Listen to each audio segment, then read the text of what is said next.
Welcome to the shed. I'm Syd, Mackie's on the camera, and today we are going to be going through the basic bike maintenance you should be doing before and after every ride.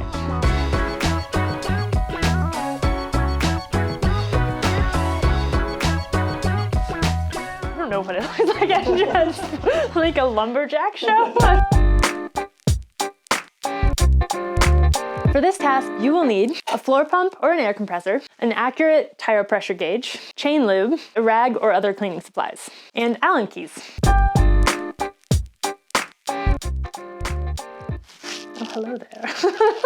Why do we do basic bike maintenance? Why not just get on your bike and go? Right, so that you're doing your maintenance in your nice shop or garage and not on the side of the road in a snowbank without the right tools. Not that we've ever had to do that. Exactly. Hypothetically, I think a lot of people are intimidated by the idea of a basic maintenance routine. It sounds like it's going to be a lot of work. It really isn't. And that's what we want to demystify in this video, is that it really is as simple as checking to make sure that you do not have major problems before you leave your house.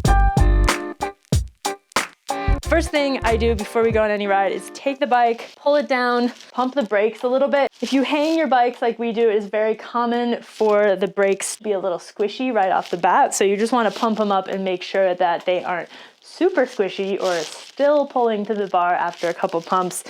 These are totally fine now. They feel great. If they didn't, what I would probably do, especially if I'm rushing out to a ride, is do a lever bleed, which we have a link to up there. But the most important thing is that you just check and make sure you have brakes before you're going 20 miles an hour down a hill.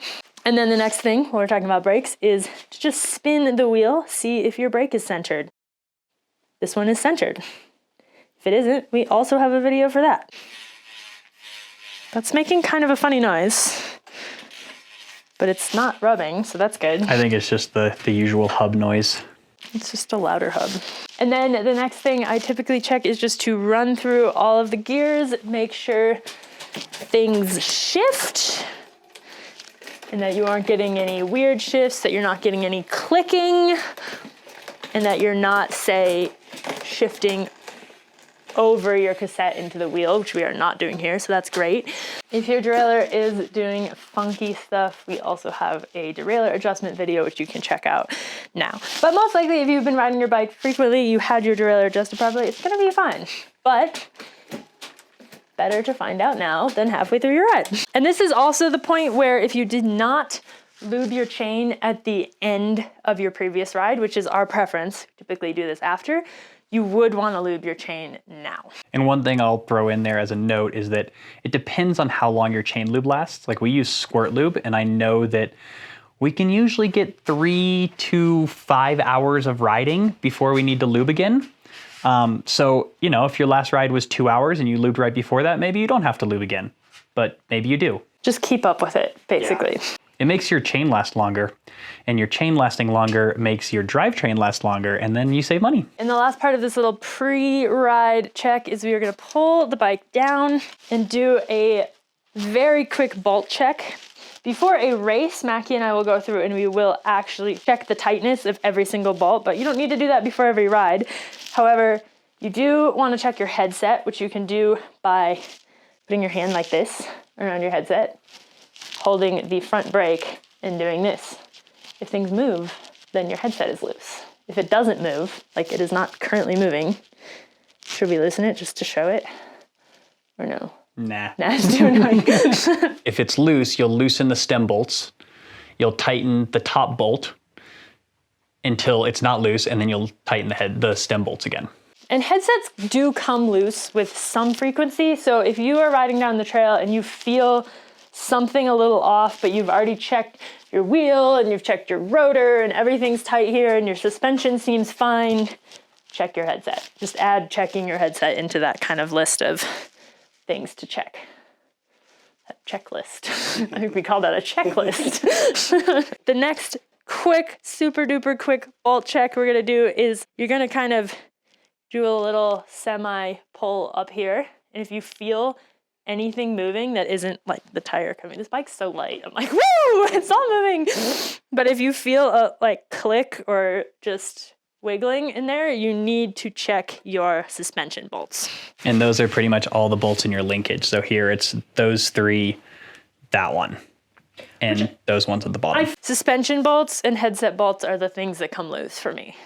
Yeah. Like the other stuff we check periodically before a race, before a really long ride, but on an everyday basis, that's typically what comes loose. This all comes very automatic. We actually had to sit down and think a little bit before doing this video because we do it all pretty quickly. Like you'll just pull your bike down, you do this, that, check, all that. Like you can do that. That was like 2.5 seconds. You should also compress your suspension. Yeah, totally. Just to make sure that you have air in it. This is Mackie's suspension, which is why I'm having a hard time, but it seems like it's mine. This is also like, I feel like a good little check to do because you'll notice if your suspension is in closed mode, which you may not want it to be, or in open mode and you're starting on the road, and then you notice that before you even start. Good point. The next thing you want to do before every single ride is check your tire pressure. If you've been riding every day, you may not need to add more air. Sort of depends if the temperature is changing a lot. So you can use one of these, or you can just use the pressure checker on your pump or air compressor, which is it's chasing me down, which is what I'm gonna do. If you trust it, and we have tested ours against a digital tire gauge, and we know that it's accurate enough that we're happy. Some pumps are wildly inaccurate, so that's why we suggest having a digital pressure gauge. So we're gonna go ahead and air this up. What do you want in your front tire, Mackie? 24, please. 24. Woohoo. So why do you check your tire pressure before each ride? Because it will go down on its own. And also if you're riding a bike and you've found a tire pressure that you know you like, you want it to stay there because the bike will ride differently if you have different tire pressure. When you've ridden a lot, you know. When we were racing enduro a lot, we were racing EWS races, and we would bring digital pressure checkers with us to and check our tire pressure at the top of every stage, because as it got hotter throughout the day, the tire pressure would go up, and that higher tire pressure would just have you bouncing down the trail and would be really unenjoyable. So we are both extremely picky about our tire pressure. It has to be like within 1 percentage point, degree, PSI, 1 inch. Pound per square inch. Whatever that unit is. And it also changes with altitude. So if you are doing a ride where you have to ride up to the top of a mountain, you may want to check your tire pressure at the top because it'll be low, right? As you go up in elevation, the air gets thinner, so your tire pressure goes up. Yeah. So if you let it out to what you want at the top, it's probably going to be too low at the bottom. Except it gets hotter as you go down. I remember having these conversations at the top of stages where you're like, well, it's like 10 degrees warmer down there, but we also lose 3,000 feet. So like, how much air should I have in my tire? Wow, a huge amount of snow just fell off our roof. Okay, anyway, the point is tubeless tires lose air, temperature changes, change air pressure. You should check your tire pressure every time you go ride. So after your ride, the first thing you want to do is wash your bike. To be completely honest, we do not wash our bikes every time we ride. We also live in the desert, so we can get away with it a little bit more than most people. However, we do recommend, if you have time, especially if you have ridden in any kind of mud or muck, even if your entire bike isn't dirty, to go ahead and spray off your drivetrain and spray off your suspension. And then you want to thoroughly dry around the seals of your suspension. So there, and there. The reason you want to do that is these seals do not last forever. If you have a lot of grit on your stanchions and you start using your suspension, using your dropper post, that grit is being forced through the seals, which is going to tear them up. Basically, is that right? Yeah, and also just, it's just more wear on the stanchions. Like you want your stanchions to be clean so that there's not gravel sliding up and down your stanchion over and over. Stanchions exactly. And the seals. At some point we will do a video on this channel that is just a full bike wash tutorial. We are not filming that today because it is snowy and cold. And we are wimps. And the bike is clean, look at it, it's clean, it's fine. So that is a very quick thing that you can do if you do not have time to fully suds and soap your whole bike, which is nice if you do have time to do it, but just giving you an easy out because who wants to actually wash their entire bike after every ride? Well, we just don't because we're riding in the dust. And like with dust, you can just wipe it down if you even need to do that. So this is primarily if it's muddy. If it's muddy, you should wash your bike. But if it's dusty, it's probably still worth wiping that same area and wiping down your chain. So spray or wipe off your chain completely and then lube your chain, which we'll go ahead and do a little chain lube demonstration. I feel like you're gonna tell me I've been lubing chains wrong for years. I'm a little nervous about this. I'm getting ready to. So I start on the top. Yep, you're doing wrong. I do both. I do both. Oh, you don't need to do the top. You only do the bottom. If you think about what's touching the chain ring, it's only the inside of the chain. So you want to start on the inside of the chain like Syd is doing, and then squeeze while you backpedal to spread the lube evenly over the chain. This usually goes better, except this bottle's like basically empty. And possibly slightly frozen as well. It's like really cold. I know it looks like I'm dressed for like, I don't know what it looks like. I'm dressed like a lumberjack show, but it's actually like 20 degrees in here and I'm freezing. You really don't do it on the top. No. Okay. So once you have lubed your chain, then what do? This is not a trick question, but it might sound like one. Then you run through all of your gears so that you get chain lube all over the cassette. That's what I do, at least. Yeah.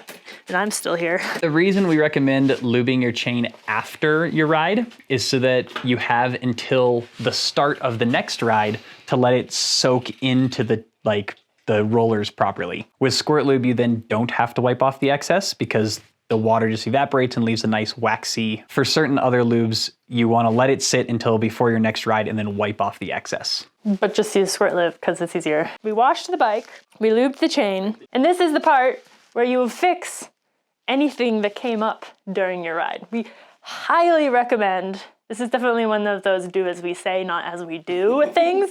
Like, highly recommend just doing it right away. Because there's nothing more annoying than getting back on your bike, getting into the ride, and then being like, oh right, my dropper post wasn't going all the way up. Or like, this was sticky, or my rebound's way too high. And then you have to stop your ride, annoy all your friends, etc. So if you are able, just do it right away. If you are not able, write it down. We have a whiteboard here in the shop where we write down things that need to happen on various bikes.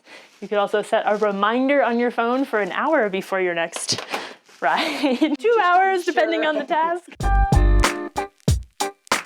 And this is your basic bike maintenance routine in 1 minute. Before heading out on a ride, the first thing you want to do is check your brakes. Squeeze the levers 5 to 10 times, then make sure they are pulling evenly and consistently. If not, it might be time for a lever or full bleed. Then spin both wheels to make sure your rotors aren't rubbing. If they are, center them. Next, shift through your gears and make sure everything is shifting properly. If not, it's time to adjust your derailleur. Lube your chain if you forgot to at the end of your previous ride. If you lubed at the end of your previous ride and use an oil-based lube, give your chain a quick wipe. Check for anything loose on the front of your bike, including the headset, brakes, and through axle by wrapping your hand around the top of the head tube, holding the front brake, and lightly rocking the bike forward and backwards. Then check for anything loose on the rear by lightly picking up the back end of the bike. If anything is loose, tighten it. Compress your suspension a few times to make sure everything is moving smoothly and you have plenty of air in your fork and shock. Check your tire pressure and add or remove air as necessary. Then go ride. When you return from your ride, if it was muddy, give your bike a wash. If you don't have time to do a full wash, at least spray down the drivetrain, suspension, and dropper post. Dry the drivetrain with a rag and then dry the stanchions and seals of the suspension and dropper post using a different rag. If it wasn't muddy, you can simply wipe down those spots with a rag. Next, lube your chain by backpedaling while applying lube to the top side of the lower part of your chain until it is evenly coated, then shift through your gears to get a bit of lube on each cog. Finally, if you have time, fix any issues that you noticed while riding. If you don't have the time, write them down and set a reminder on your phone to fix them before you go for the next ride.